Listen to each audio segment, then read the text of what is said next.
আসসালামু আলাইকুম। এই রুমে আছি। এই হলো আমাকে গামছা শুকাই দিছি, এই কি গামছা শুকাই দিছি। এটা আমার সিট, এটা একবার সিট, ওইটা আরেকবার সিটে চারজন এখানে। মানে চারজন করে এক রুমে চারজন করে আইছি। আবার গাড়ির থেকে নাইমে এই হোটেলে দিছে। হোটেলের থেকে ওখানে আমরা উমরা করবার যাবো। এখান থেকে আইতে গেলে তো 10 মিনিট লাগবে। ঠিক আছে, 10 মিনিট লাগবে। 10 মিনিটের মধ্যে মানে যাবো, আল্লাহর নাম নিয়ে উমরাটা করবার গেতেছি।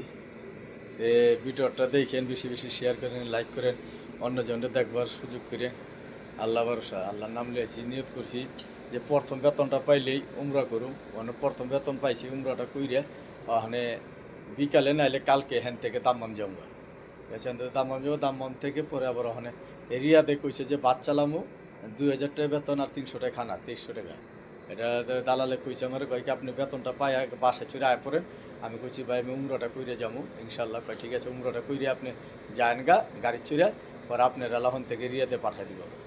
ঠিক আছে, কইছে যে রিয়াতে আপনার বাচ্চা লেগে। ঠিক আছে, ভিডিওটা বেশি বেশি দেখেন, অন্যজনে দেখার সুযোগ করেন ইনশাল্লাহ। আমগুলিকে টেনশন করেন না। আমরা পুরান লোক, ভাষা জানি, আরবি জানি, হিন্দি জানি, সবই বুঝি, রাস্তাঘাট সব চিনি। সব দেশের লাইসেন্স আছে, সৌদি লাইসেন্স আছে, কাতারের লাইসেন্স আছে, বাংলাদেশের লাইসেন্স আছে। আমগুলিকে শেয়ার করেন, এই ভিডিওটা মানুষের দেখার সুযোগ করেন, আমগুলো লাইক দিয়ে আমগুলিকে দোয়া করেন। ওকে, আসসালামু আলাইকুম।